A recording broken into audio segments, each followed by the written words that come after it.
like to call to order the City Planning Commission April 2nd meeting.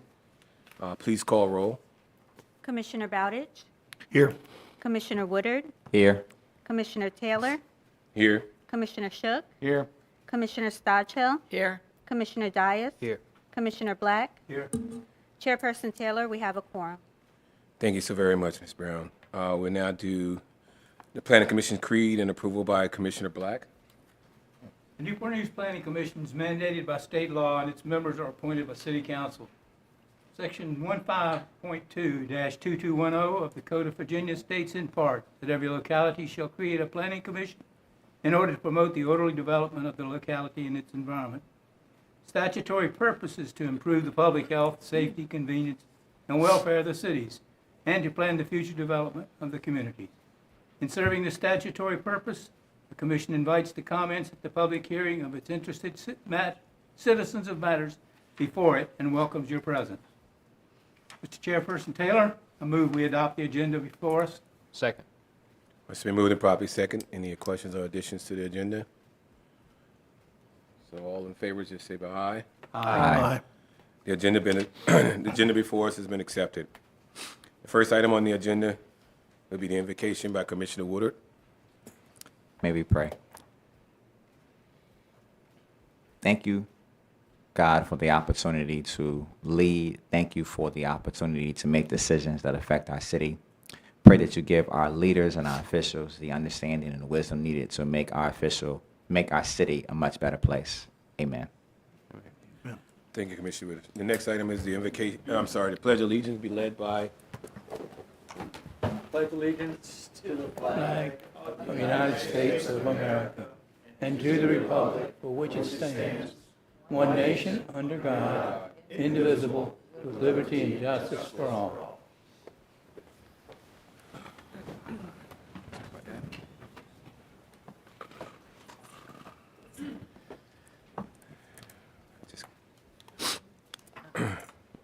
Okay, the next item that we have is the minutes from our March 19th City Planning Commission. Everybody received a copy of those in the mail in our package. Do we have any questions, any comments, any corrections? Move for approval of the minutes as submitted. Second. So moving properly second of the minutes from the previous March 19th meeting. All in favor? Aye. Anyone opposed with that? We're good? All right, the minutes has been accepted. I'd like to now declare the public hearing open. And the first item that we have is a change of zoning 2025-0001. Economic Development Authority of the City of Newport News and D.R. Horton. And this is going to be presented to us by Planner Saul Garcia. Good afternoon. Good afternoon. So we have application CZ 2025-0001. Newport News Economic Development Authority is the current owner, and D.R. Horton Incorporated is the applicant. They are requesting a change of zoning from R9 mixed use and neo-traditional overlay with Proffers and P1 Park to R9 mixed use and neo-traditional overlay with new Proffers. The properties are located at 350 Yorktown Road and contain a total of 282.33 acres. The property is currently vacant.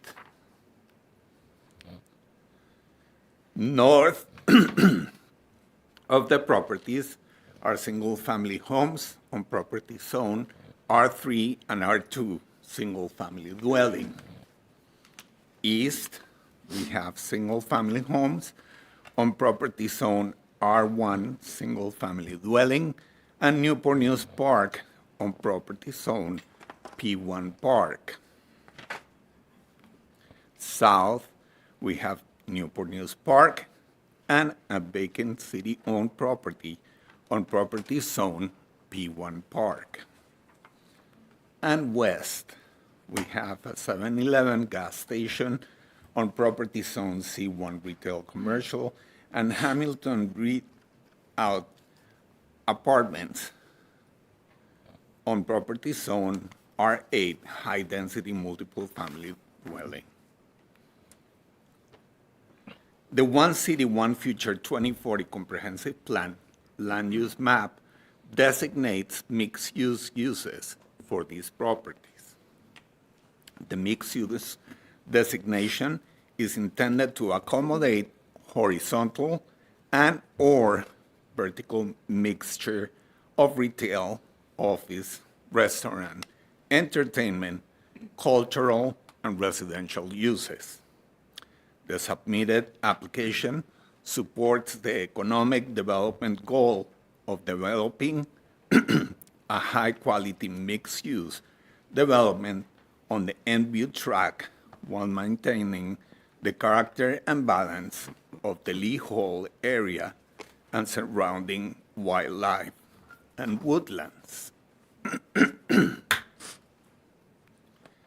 The majority of the property has been zoned R9 mixed-use and neo-traditional overlay with proffers as approved by City Council since June 27, 2006, when the area was rezoned from O2 Office Park and C1 Retail Commercial as part of the Ashton rezoning. The proffers at the time, which are current today, allowed for a total of 1,685 residential units, of which 1,125 were to be located on the Endview property. The remaining portion of the property has been zoned P1 Park since the citywide comprehensive rezoning became effective in 1997.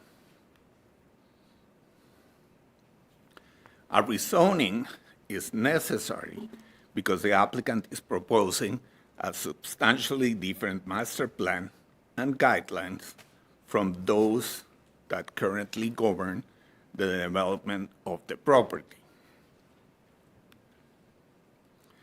Section 453405 of the zoning ordinance permits a property owner to offer proffers at the time of the application for a change of zoning. If accepted, the City Council, these proffers become conditions that will govern and must be met during the development and use of the property. The intent of the neo-traditional overlay district is to foster the development of well-planned mixed-use pedestrian-oriented developments. The Department of Engineering, Environmental Services Division, pointed out that based on the concept plan, the wetland delineation and the developer's rendering of Chesapeake Bay Preservation Area environmental services will need to review and approve the development. Pursuant to Section 404 of the Clean Water Act, a permit from the U.S. Army Corps of Engineers is required. In addition, regulations implementing Section 106 of the National Historic Preservation Act of 1966, the Corps is required to take into account the effects of federally permitted undertakings on properties included in or eligible for inclusion in the National Register of Historic Places prior to the issuance of a permit, and to consult with the Virginia State Historic Preservation Office to comply with these requirements. The applicant has proffered to enter into a memorandum of understanding with both agencies. The Department of Engineering, Transportation Division, has reviewed and accepted the traffic impact analysis prepared by McPherson Consulting dated March 25, 2022, and agrees with their findings. The applicant has proffered the improvements and other actions listed in the executive summary of the TIA. Newport News Public Schools has reviewed the proposal and expressed some concerns with current capacity. If the proposed development has a surge in school population, the school district will make the appropriate reassignments to ensure they adequately serve the new student population. The property is within the Lee Hall Corridor Overlay District, which requires the district's Design Review Committee to review the design of the properties within 500 feet of Yorktown Road for compliance with the district's guidelines. The Departments of Codes Compliance, Public Works, Water Works, Police, Fire, Parks and Recreation, and Development have no objection to the proposed request. The proposed park site at MView Development covers approximately 282 acres, currently owned by the City Economic Development Authority. The property is located along Yorktown Road, Jefferson Avenue, Crawford Road, and abuts Newport News Park.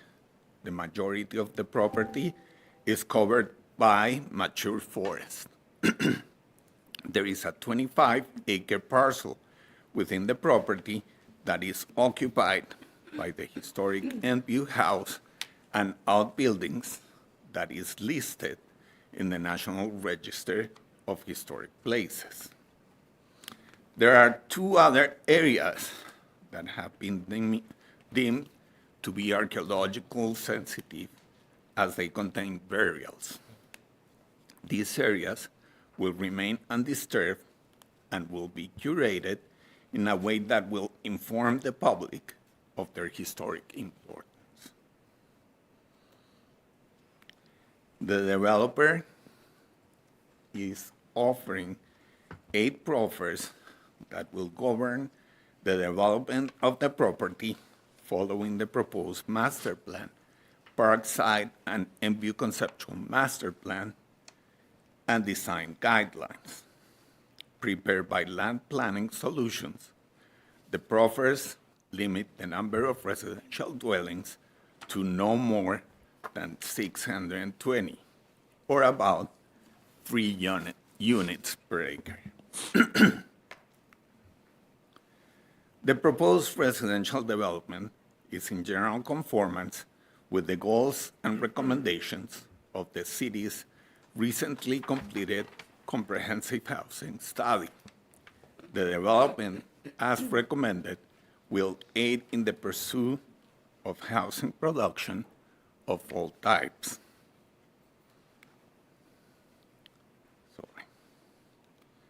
The proposal includes several different housing types: detached single-family, townhomes, cottage-style single-family, some of which will likely be priced within the missing middle alluded to in the study. It enables someone to move from an apartment within the same general community and purchase a home and eventually be able to move to a larger detached home. The units within the community address the need for younger to senior buyers. The cottage-style homes are geared toward the senior population with ground floor bedroom suites. Neo-traditional, new urbanist developments are communities that are master planned based on patterns of traditional pedestrian-oriented 18th and 19th century European and American villages. Typically, neo-traditional developments integrate a mixture of uses and a wide range of housing types. Streets tend to be narrower with sidewalks, street trees, and avoid the proliferation of garages facing the street. Central to the new urbanist design principles are community parks and civic spaces that are easily accessible to pedestrians. Also prevalent are pedestrian-friendly streets and shared recreational amenities that foster comfortable, natural interactions between neighbors. Included within the development, there is a retail area called the Village Center at the intersection of Yorktown Road and Jefferson Avenue. This area is within the Lee Hall Overlay District.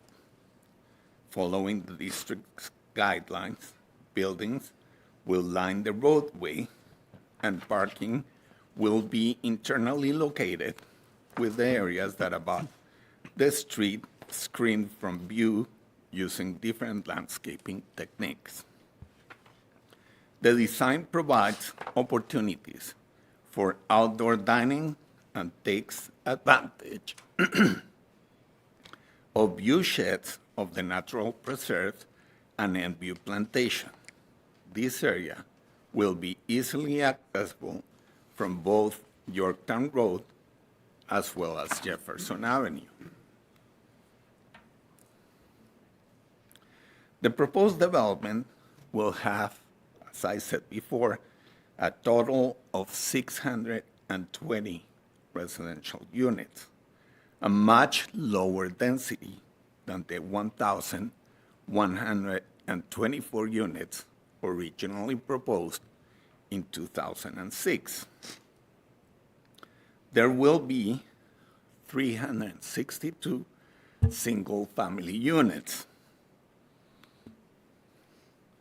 Manor lots will be a minimum of 80 feet by 100 feet. Neighborhood lots are a minimum of 60 feet by 100 feet. Village and cottage lots will be a minimum of 50 feet wide. There will be 258 townhomes on lots that will be 20 to 24 feet wide. All the townhome garages will be accessed from an alley at the rear.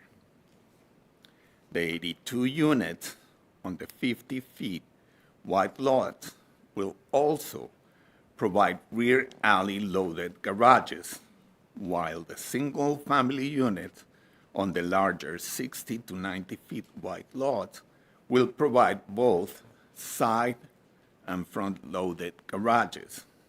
The cottages will have side-loaded garages with shared driveways. All front-facing garages will be set back a minimum of 6 feet from the front of the single-family homes. The avoidance of front-loaded garages and use of shared driveways are very much in keeping with the neo-traditional design principles, creating pedestrian-oriented streets with no pavement instruct.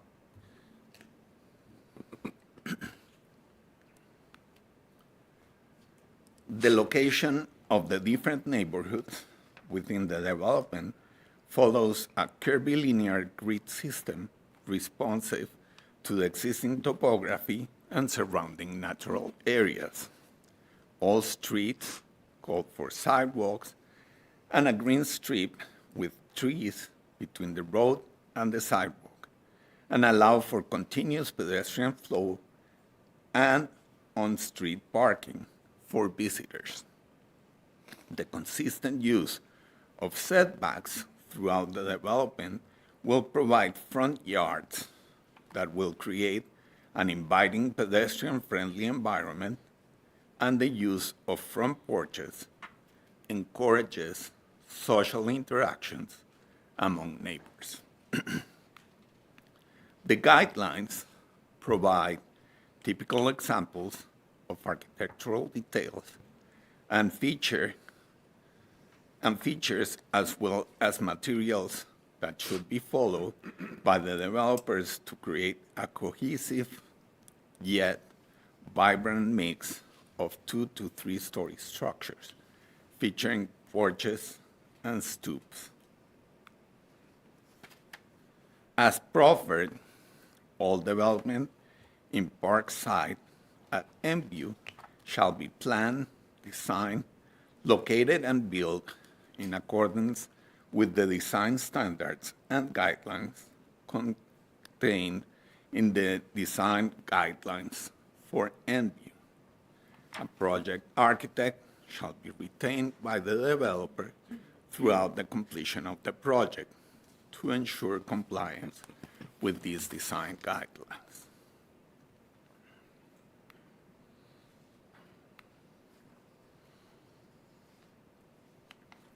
The proposed plan is sensitive to the environmental factors of the property, preserving large expanses of the forest and watersheds, as well as archaeologically sensitive areas.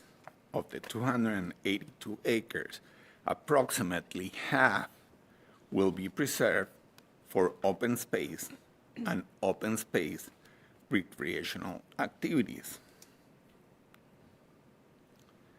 The plan calls for the creation of different trails that will connect the developed areas and the system of parks and open areas within the development, as well as with surrounding properties, including Trail 757 that will connect Newport News Park with Enview House and beyond.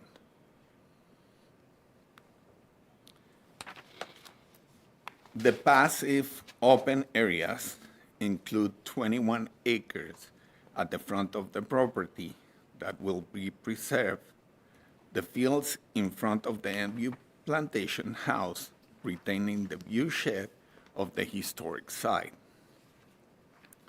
Open passive areas also include natural preserves, which will retain parts of the existing forest, and the preservation of several areas that have been determined to contain sensitive historic and archaeological sites. The guidelines include a section that deals with signage for the different features, including educational signs that will provide information on the history of these areas, as well as native trees.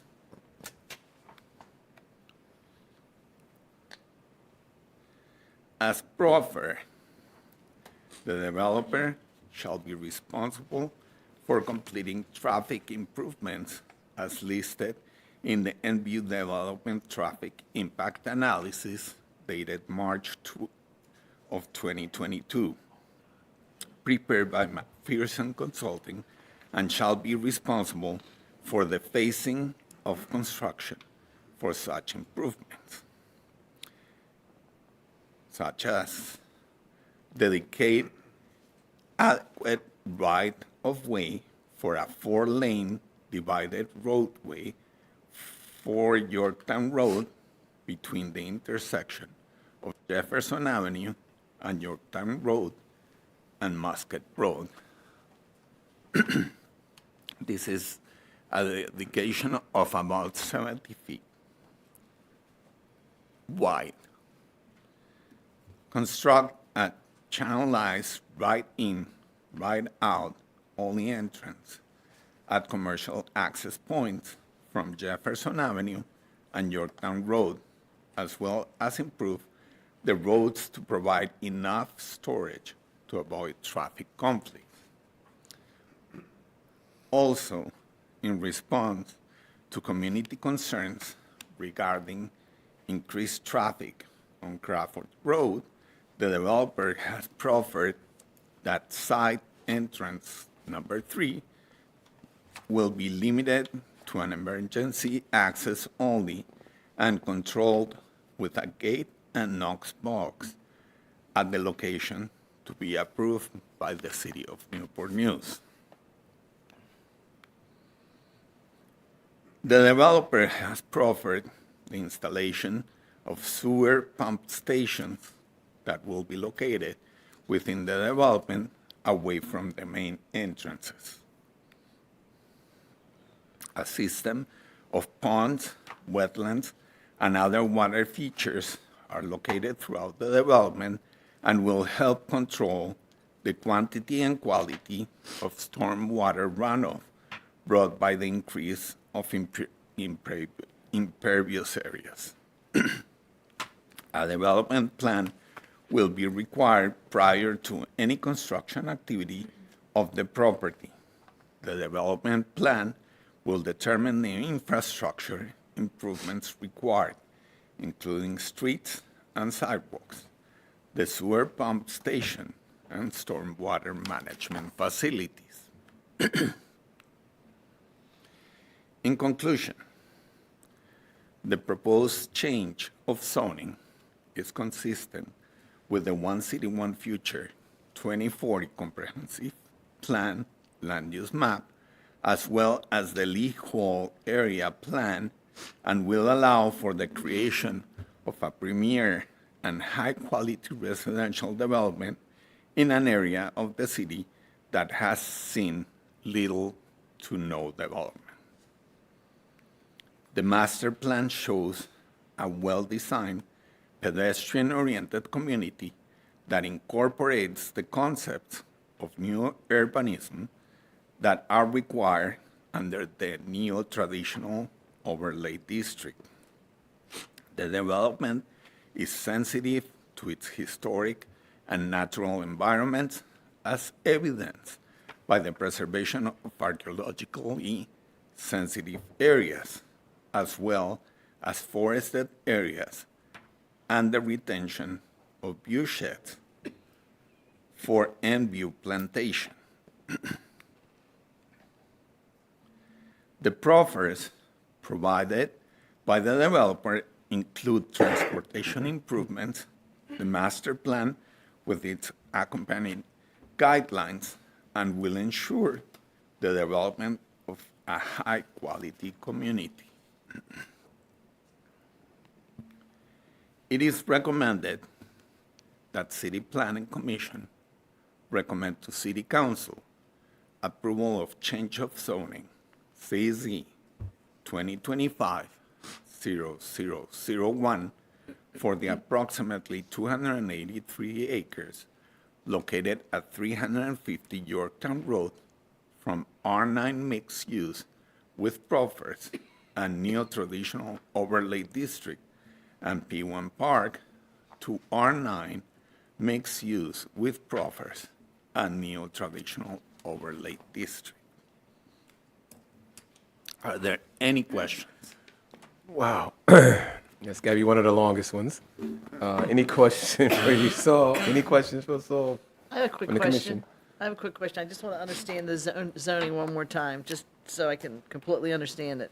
So, the property around the actual historic house has been parked P1 since 1997, and when it was part of the O2 and C1 zoning. Is that correct? Okay. And then in 2006, it was rezoned to R9, still having the part around the house P1. Correct. And then who decided where the boundaries of the P1 would be?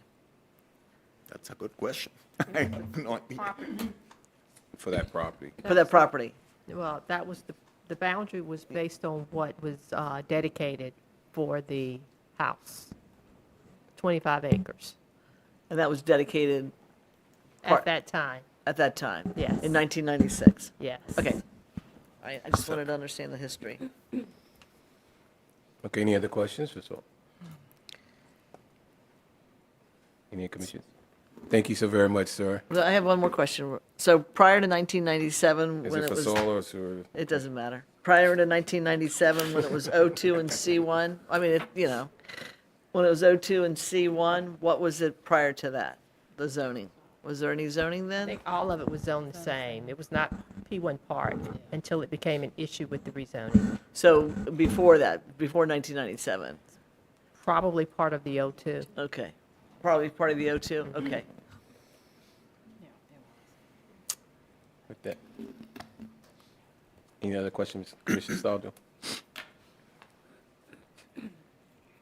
We reserve the right to call you back if we have any other questions, so. I understand. With that being said, I do have cards, but I'd like to have the applicant come before. I think you have a presentation or, now I have cards here, but I'm not exactly sure who's who in terms of your order, because I have order on them. So are you Mr. Rowe? I am Mr. Rowe, yes. Yes, sir. Mr. Rowe and Dr. D.R. Horton is the name of the company. We get called Dr. Horton a lot, but it's D.R. Horton. And I It's the thought I name had a of the bad, company. interesting handwriting, sir, interesting handwriting. Oh, my handwriting, I've been accused of being a doctor as well for my Yeah, handwriting. interesting so. handwriting. I sure deemed you that. Please Sorry state about your that. name and where you're from, sir. Your My address. name is Brian Rowe. I'm the Vice President of D.R. Horton, Southern Virginia Division, and I'm a resident of Suffolk, Virginia. Under that, sir. Thank you. Floor is yours. Thank you very much. And I appreciate the opportunity, Commissioners, to present, and as well to everyone that is here. Thanks for everybody attending. We have been through this presentation once before, so I'm going to just slide through it fairly quickly. I think I am. Which was the forward button? That one? There you go. All right. Well, thanks for having us. It's been quite a journey, and we do have a members of our team. Grady Palmer is with Williams Mullins, works with us on the entitlement attorney side.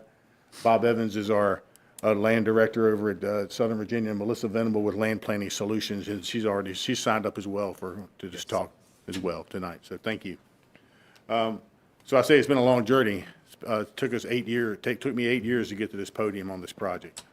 2017 was when we were first introduced to this property and began pursuing it with the Economic Development Authority. And thank you so much for the presentation, with all the work with planning, everything that was given today. Thank you so much. It was a great presentation. We were part of a request for RFQ process, and we were elected or selected by the EDA to be the developer for the site. It was quite a process. The EDA was very interested in a very distinctive, high quality, vibrant residential community in this location, very sensitive location along the edge of the city park, surrounding the Inview Plantation site. These are some of the capacities that we were needed to identify to be selected, and when we were selected over top of 3 other developers in the area. I think you're very familiar with the site. The site is adjacent to the 8th largest city park in the United States, the Newport News City Park, and it surrounds the Inview Plantation historic site, which is on the National Historic Registry. It was mentioned earlier that our proposed rezoning for our use on the site is really just about half the size of what's currently approved for the site. We're at 625 units and with 1,100 plus currently zoned. The original applicant who was involved in this back in '06, when they did the layout of 1,100 plus units, truly they took the path that they took would not be the path we would take as a responsible developer. We took the opportunity to go through a number of site analysis and studies prior to laying the site out to meet what the EDA had envisioned for the site. So we went through a number of analyses such as slope analysis, wetlands delineation, habitat survey, vast archaeological studies, tree saves, tree surveys, obviously the physical impact study, traffic impact study, and the viewshed, the priority viewsheds, and to preserve the historic view sheds of the Enview Plantation. This slide here basically gives you an analysis of how extensive of a tree survey we did on the site, and we found some of the most beautiful trees that I have ever seen on this property. And as we land planned and created open spaces within our community and developed the layout for our site, we kept the tree save in mind for the entire property. We kept all of the other resources that we're going to talk about here in just a moment. Obviously, four of our main guiding principles when we developed this site and designed it was to preserve the historical character of the property. We wanted to protect all the natural resources.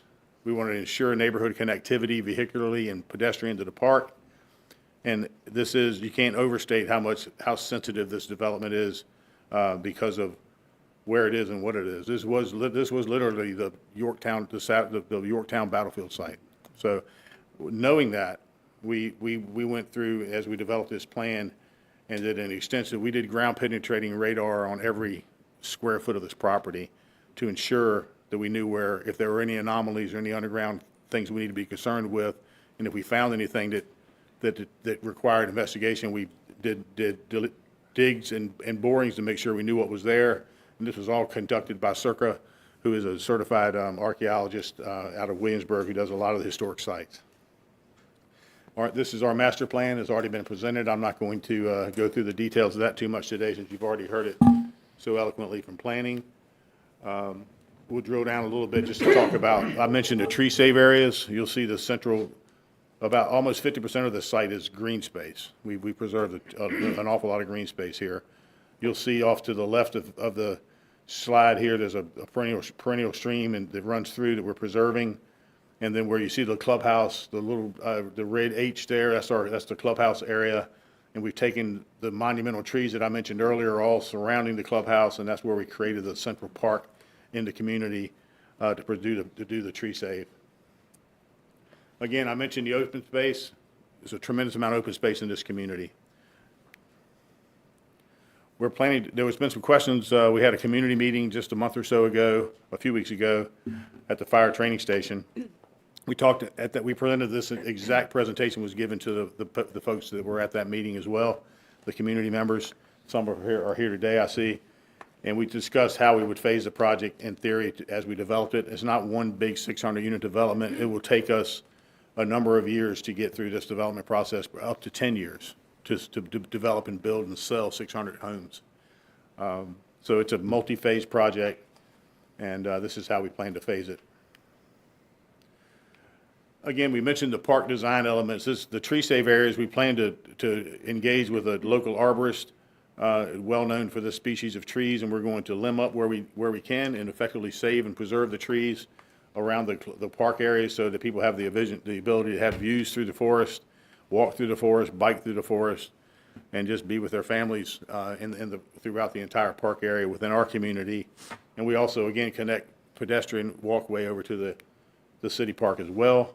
We're going to be building over a $4 million amenity pool and clubhouse in the community.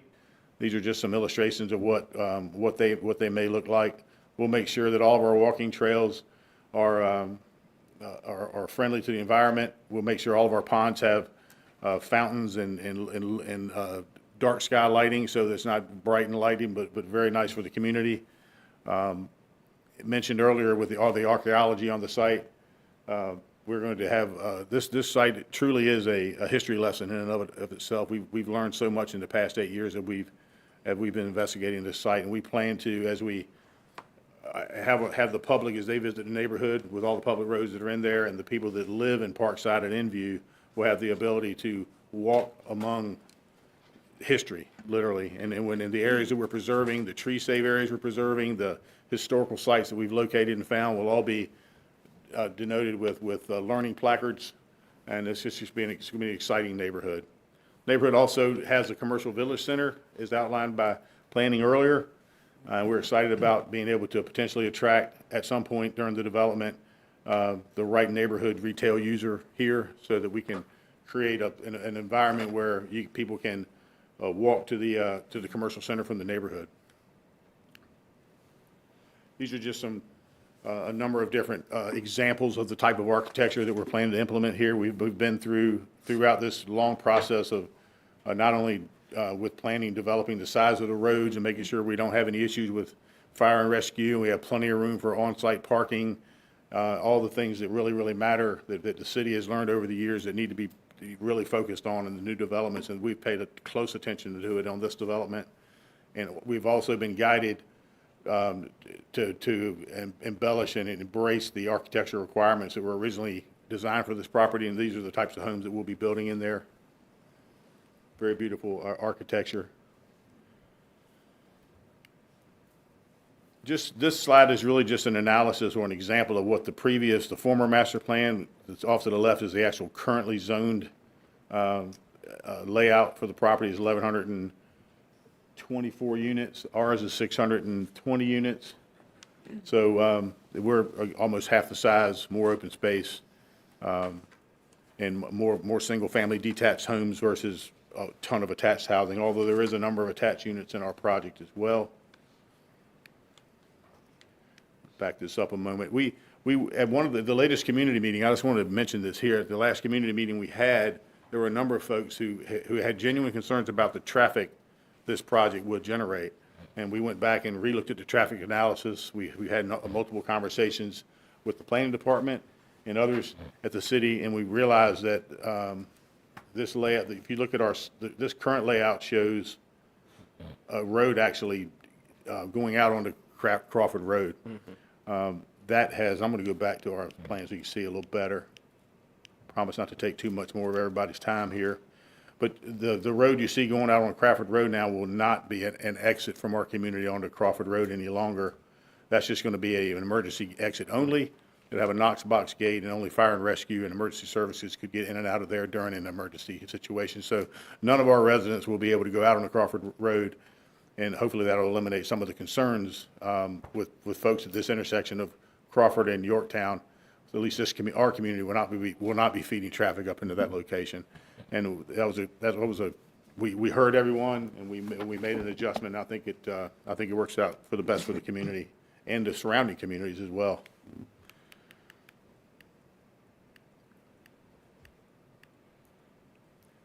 I'm not going to say a whole lot about D.R. Horton, except I think everybody knows who we are and what our goals are in the market here. We're not number one by accident. We're number one because we earned the position of number one, and we treat the people that buy our houses just like family. We treat the municipalities that we work in and the areas that we develop like family. So we're a large company, but we're all just small businesses, just like myself. I'm a local resident, been here about 35 years.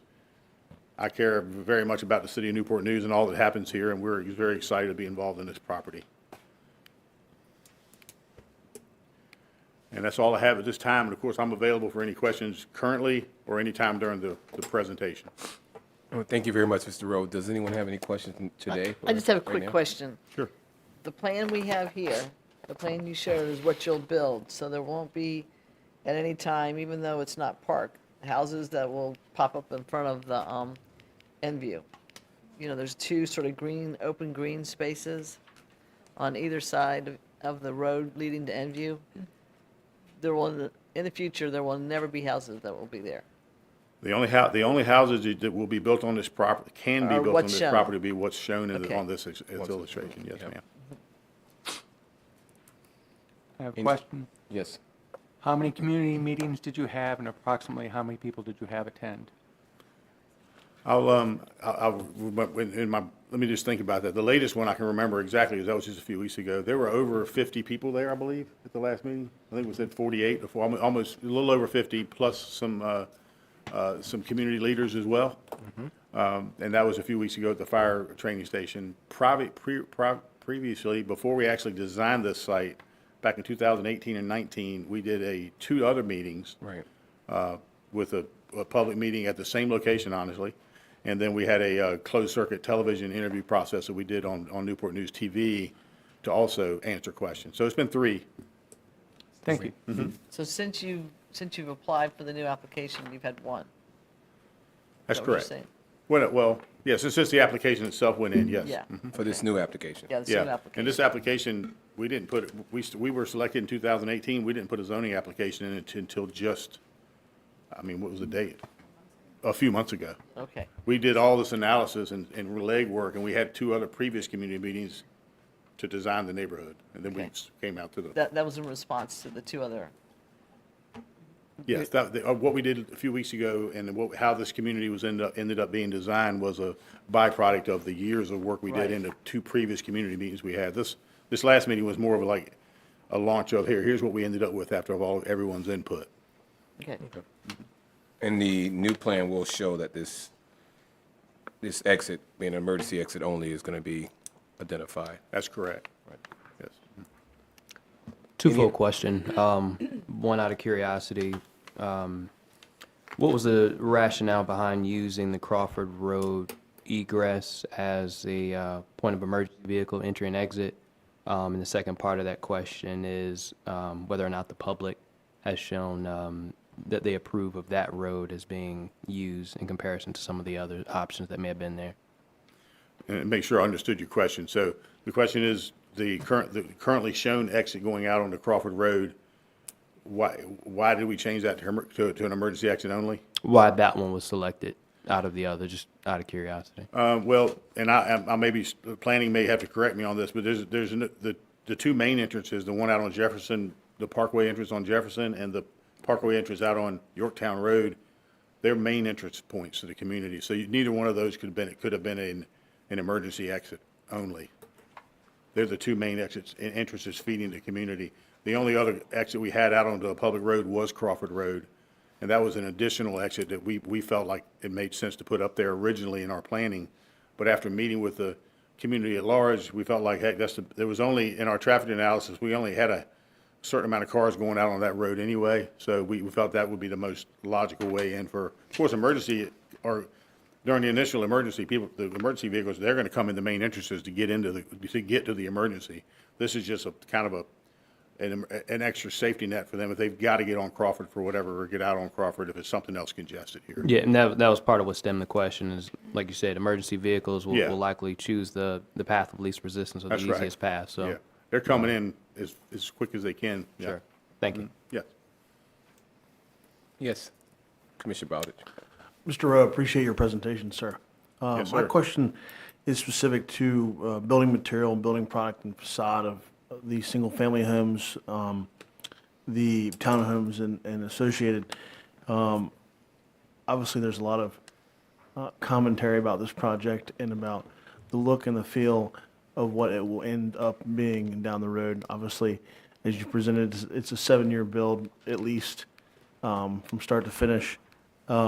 In terms of the facades, your presentation that was provided provides a lot of language about the investment, the quality, but in terms of actual material, is this a cementitious siding, hardy siding, brick facade community, or will there be portions of it being vinyl or combination?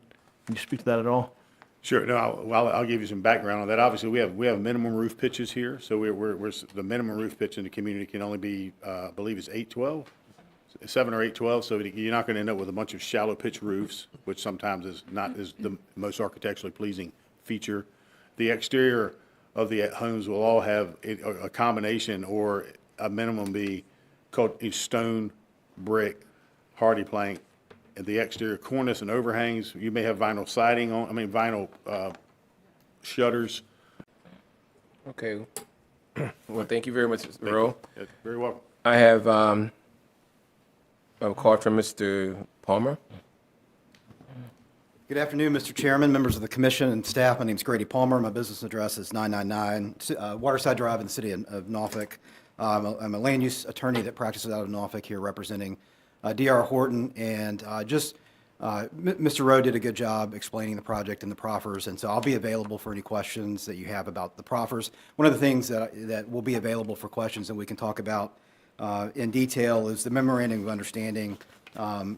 We have proffered this memorandum of agreement, which basically preserves and promotes historical awareness in and around Enview. So if this project were to be approved, there's a lot that we would have to do with historic awareness and preservation that's covered in that MOU. So the MOU hadn't been signed, so that's why it's proffered. So we wanted to make sure there's a double layer of protection there for in-view, and it's that important to us that that the history be preserved and public awareness promoted. So I'll stand by for any questions. Thank you. Yes, Mr. Palmer, real quick before you leave. Yes, sir. And I'm trying to do a quick scan real quick, if I missed it. The emergency egress, the emergency entrance, is that proffered in there somewhere? And if so, tell me where, I may have missed it real quick. So that is it'll be page 3 of the proffer. So at the Okay. very end, we have site entrance 3, which if you go back to, if you remember. Got it. Yeah, so that is specifically proffered. And I do want to point out that we do have to means test our site entrances on Yorktown and Jefferson at the Yes. 496 certificate of occupancy for traffic signals. So that was not specifically in our traffic impact analysis, but we wanted to make it clear that we will do warrant analysis for both entrances, and if the warrant of need is there, then traffic signals will be installed at both locations. On behalf of the applicant. Correct. Roger that. Thank you, sir. I'm sorry, did anyone have any questions for Mr. Palmer? Thank you, sir. The next person I have is Ms. Melissa, who also says she's here for questions if you have, but did you want to come forward? Yeah, that's okay. I was going to have questions on the plan. I will get you a chance. You can. Thank you. The next one is Mr. Papias. Pete? I haven't heard anything that I wanted to comment on. Thank you. Okay, all right, thank you, sir.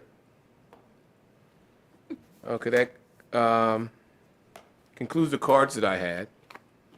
Is there anyone else in the audience that needs to speak or would like to speak on behalf of this project? Please. Is there anyone else that would like to speak on behalf of this project? Please come to the podium, identify yourself, sir, and your name, your residence. Okay, my name is George Etter.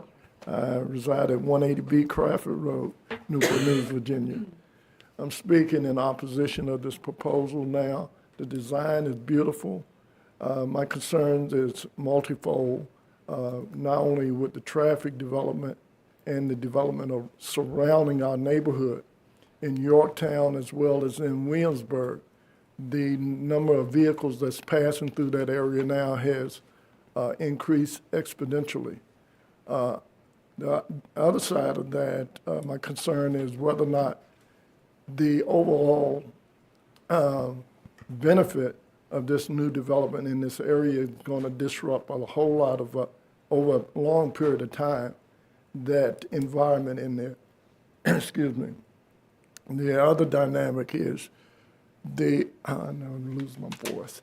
The other dynamic is the fact that not only the traffic, but what benefit in the long term and the responsibility of the city to maintain the highways and streets and the other part of the infrastructure there.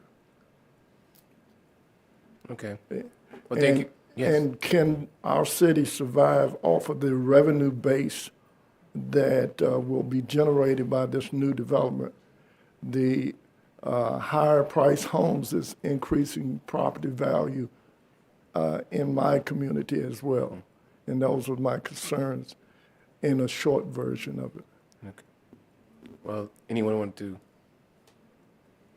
Regarding specifically. No one, all right. Thank you, sir. Thank you very much. What's he going to Does anyone have any questions for it? I'm sorry, sir, what was your last name again? I was writing and I apologize. Etter. Etter. Okay. So anyone have any questions for or comments for Mr. Etter? Thank you again, Mr. Etter, for coming forward. With that being said, is there anyone else that has concerns, comments, or anything that wants to speak on behalf of this project? Please come forward, identify yourself, and state your address, sir. Thank you, ladies and gentlemen. My name is Manuel Ankrum.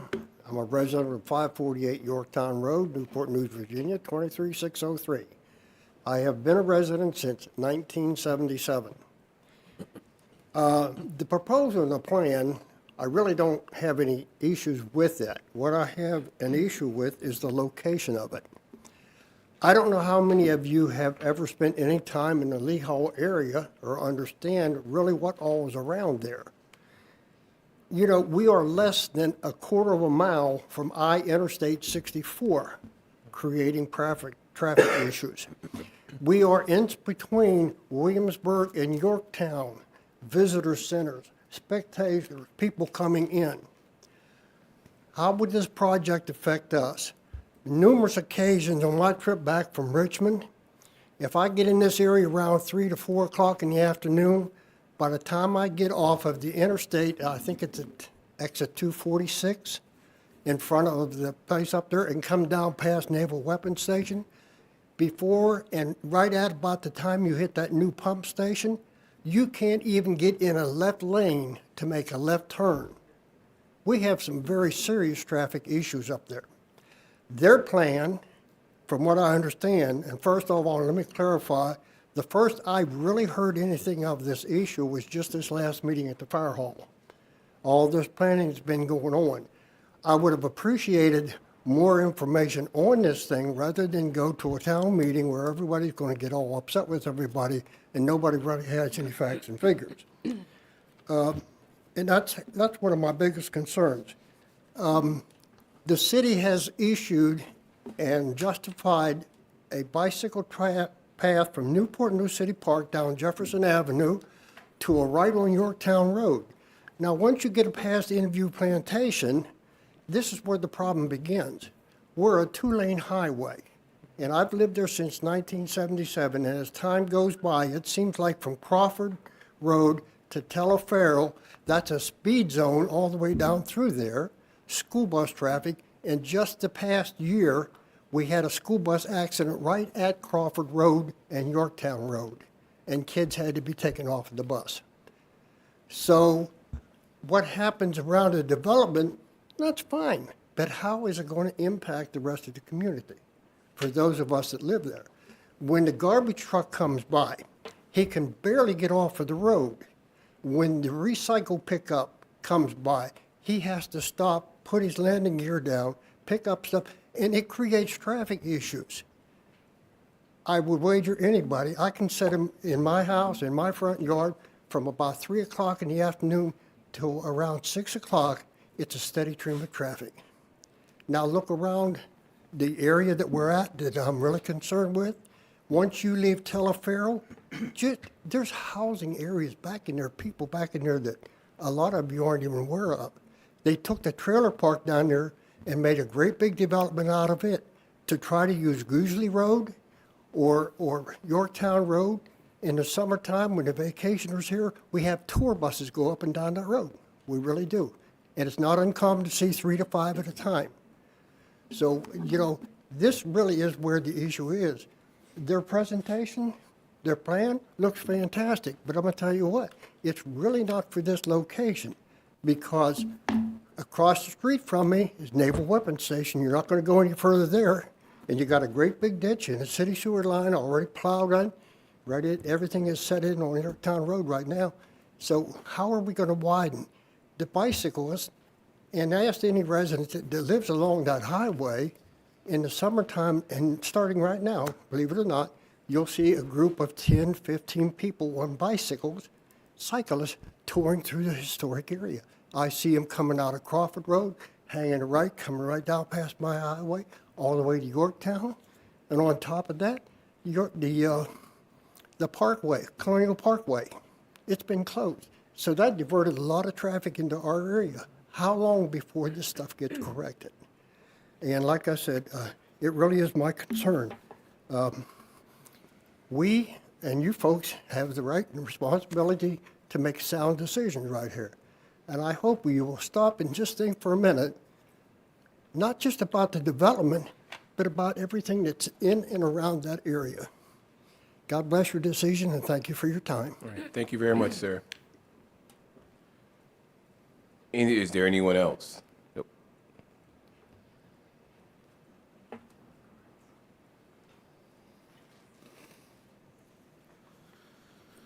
Hello, my name is William Grimes, and I'm a longtime resident of the Lee Hall community.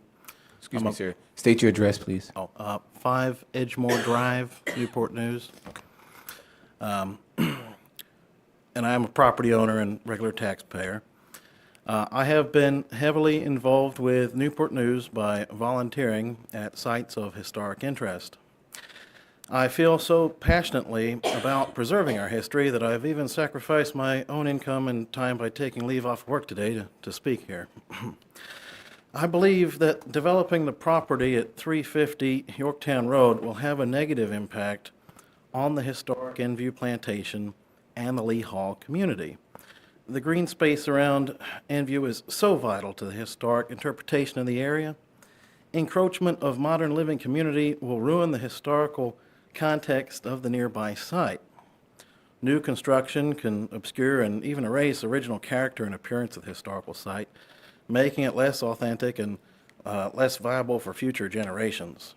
The city of Newport News has invested so much into tourism. Our community is the trifecta of historical sites. We have the Lee Hall Mansion, the Lee Hall train station, and Enview Plantation. They offer so much. Couple that with the activities such as hiking, biking, boating, and camping at nearby Newport News Park. A development on this site will lead to increased traffic, noise, and pollution, which can be detrimental to the historical site, its visitors, and the surrounding community. The Lee Hall community does not want this vast increase of residents that this development would bring. The nearby roads are already congested enough, and the intersections of Warwick and Yorktown Road are particularly perilous, as I have personally witnessed several accidents here and even been sideswiped myself. Our community is severely lacking sidewalks, and walking along Warwick and Yorktown Road is highly hazardous. With no nearby shops, my neighbors and I, if we want to walk up to the local bus stop, we have to walk along the side of the road with no sidewalks. So I wrote all this to say, please focus on making the necessary safety improvement for your existing residents before looking at entertaining such a vast expansion. So that's all I had written, but I was at the very first meeting, community meeting about this, and I see this plan has drastically changed for the better. So I guess if something's going to be forced on us, this is much nicer than the first one, but quite frankly, I don't like to see the expansion onto the Enview property. So, thank you. All right, thank you very much. Okay. There's,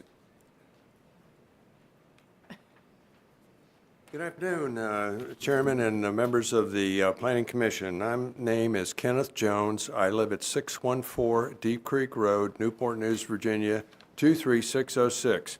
And this is a very interesting proposal, and I really haven't, since I cut off taking the newspaper, I don't get the information that I used to get.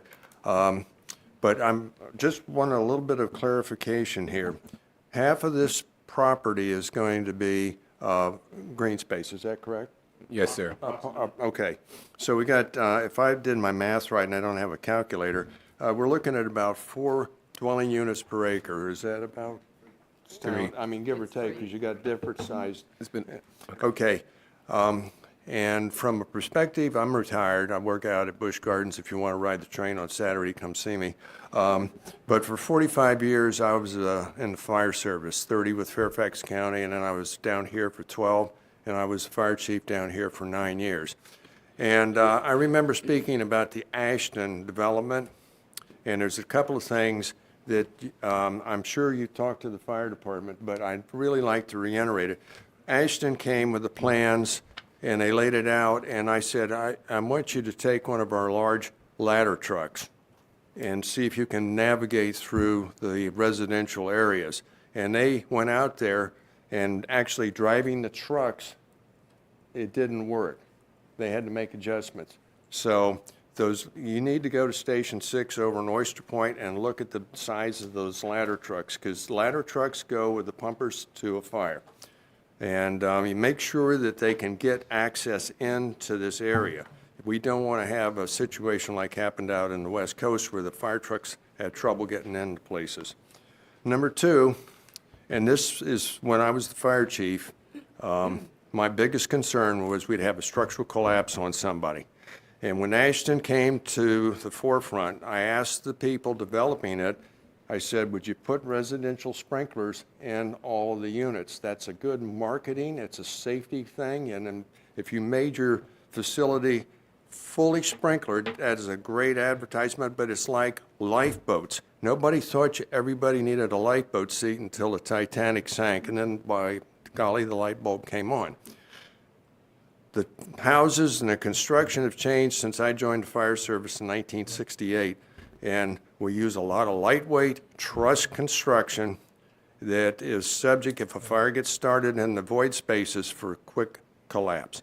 If you've got a residential sprinkler system in there and there's a fire that starts in the house, it's usually one sprinkler head will contain it till the fire department gets there and the public is safer, the occupants are safer. So from a public safety perspective and a marketing perspective, I really highly recommend that you put sprinklers in the houses and make sure that the fire trucks have access to all the areas where the residents live for everybody's protection, and that's all I have. Well, thank you, sir. Thank you very much. Is there anyone else that have any comments and want to make any comments in regards to this project? Hearing none, seeing none, I'll now close the public hearing, and the matter is now before the commission.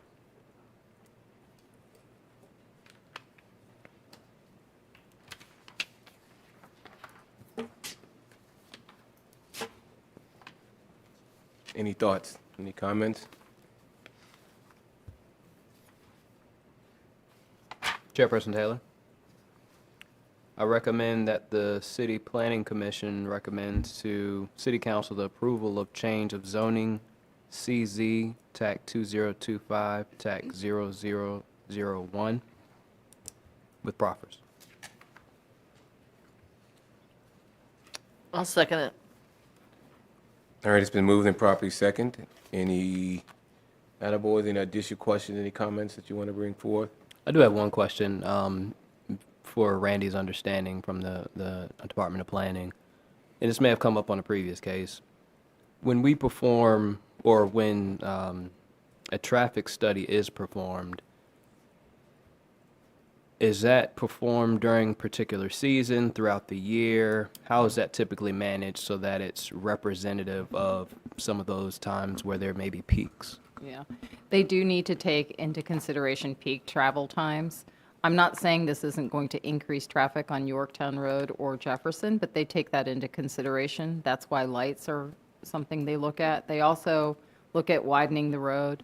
Yorktown Road, just for your information purposes, is scheduled to be widened at some point. There are intersection improvements that need to be made, and those will be made as part of this. So that's all, it looks at all of that. Understood. Thank you. I got a question.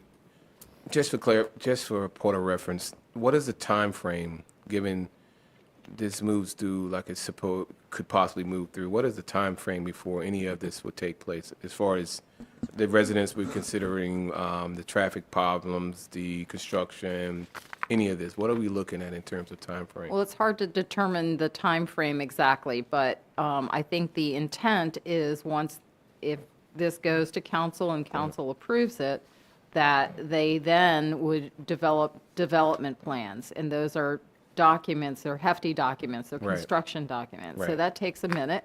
Okay. So I don't think that any construction will be happening on the site for at least 6 months to, no, probably more, like 9 months to a year, truly. Okay. The And reason then it's a longer period of time to construct everything. Okay, good. I didn't mean to put staff on the spot, but I was just concerned with the construction and the issues that are going on around that area, because I do travel that area a lot, and Colonial Parkway is doing a number on that area because of the detour. Right. So I was just trying to get an idea mentally, and help the community to see that we are looking at everything and taking that in consideration as we move forward. Because I've been stuck behind those trucks, and everything that all the operations that every part of the city goes through is happening right on that one little road. So I have a question. The gentleman that, from the fire department, former fire department, Former fire chief. Former fire chief, yes. And the question about the biggest trucks with the biggest The ladder ladders, truck. has that been, Hold on just a minute, chief. I think I she's mean, I asking. assume it has, but I just want to make Fi- sure.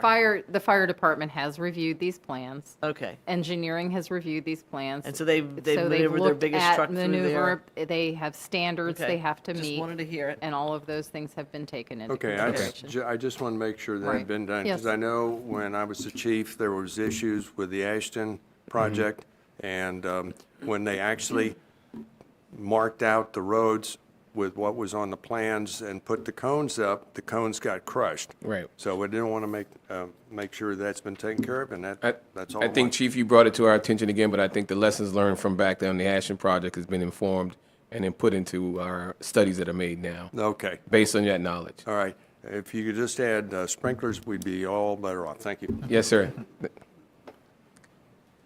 Yes, sir. Will the recommendations from you all be done today, up or down? Yes, sir. We're in the middle of that right now, sir. Oh, okay. So there's no other time that we'll have to This item bring went, forth any, it depends on how this issue goes. So one way or the other, decision will be made today from Planning Commission. And it depends on this next stop, whether it goes to, this one will be potentially going to City Council and that on the 22nd. So you'd have an opportunity to have a conversation then also. so is there any possibility to get the layout plan so you can address specific aspects of your, any counter? Yes, sir. You can get that information. That's public information. You can get that also from here. Our staff here can get that for you too. All right, thank you very much. No problem, sir. So with that being said, it's been moved and properly second. And is there any other questions from commission? Any other comments? I just, Chief Jones, Mr. Akram, and others that came today, I just want to stress the fact how important it is that you're here speaking on behalf of the project as neighbors, as natives to Newport News. All your comments, I think I speak for the whole commission, all your comments are taken very importantly, and much consideration is provided to those. So thank you for being here today. So with that being said, Ms. Brown, please call roll. Commissioner Woodard, 4. Commissioner Shook, 4. Commissioner Stodchill, 4. Commissioner Dias, 4. Commissioner Black, 4. Commissioner Bowditch, 4. Commissioner Taylor. 4. Motion unanimous, 7-0. Could this change of zoning request will be heard by City Council on April the 22nd. Thank you again, everyone, for coming out on both sides. And we look forward from the city working with you throughout this project. Thank you all again. The next item we have on our agenda is zoning text amendment, ZT 2025-0001, City of Newport News.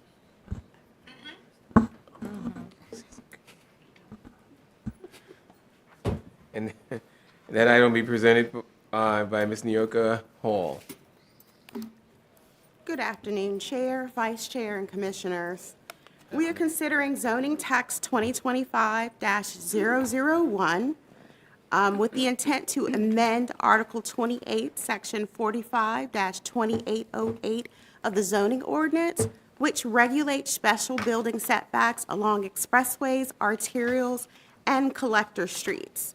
The purpose of the amendment is to ensure that properties along key roadways maintain appropriate setbacks to reserve future right-of-way for transportation projects, allowing for road widening, pedestrian and bicycle improvements, and other necessary infrastructure. Periodic updates are needed to reflect the changing priorities and completed projects. Some of the key changes to consider are the removal of the CSX corridor, which was originally reserved for a fixed guideway transit project that is no longer feasible.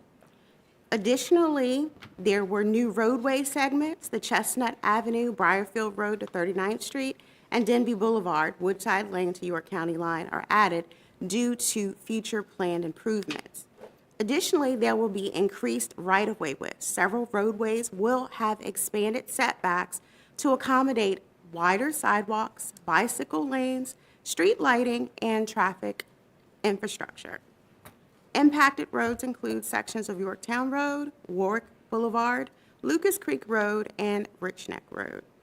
Lastly, there will be a terminology update, as the term expressways has been removed from the title and table, as these are no longer identified separately in the regulations.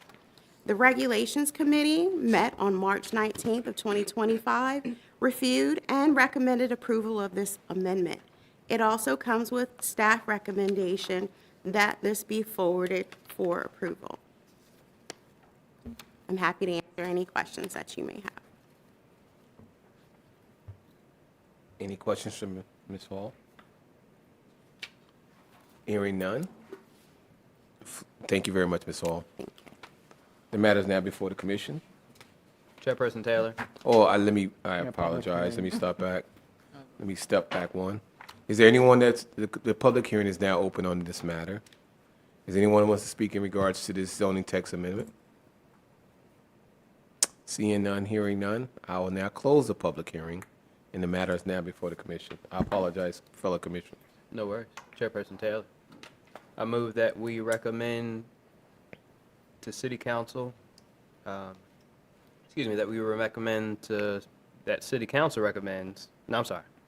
I move that we recommend to City Council the adoption of zoning ordinance text amendment ZT TAC 2025 TAC 0001. I second the motion. It's been moved and properly second. Any other comments? Please call roll. Commissioner Shook, 4. Commissioner Stotchill, 4. Commissioner Dias, 4. Commissioner Black, 4. Commissioner Bowditch, 4. Commissioner Woodard, 4. Commissioner Taylor. 4. Motion unanimous, 7-0. All right, thank you very much. This matter may be heard by City Council on April 22nd. That completes the items that we had on for public hearing. The next item we have on our agenda is Executive Secretary report by Ms. Sheila McAllister. Good afternoon. Good afternoon. City Council on March 25th approved the conditional use permit for the Child Care Center at 617 Randolph Road, and the applicant was present. On April 16, you all will hear a special exception for an expansion of a McDonald's at 952 J. Clyde Morris Boulevard. And immediately following that, we will have a work session on the Camp Morrison rezoning, which is tentatively scheduled for June the 4th. What date was it again? Public hearing, April 16th.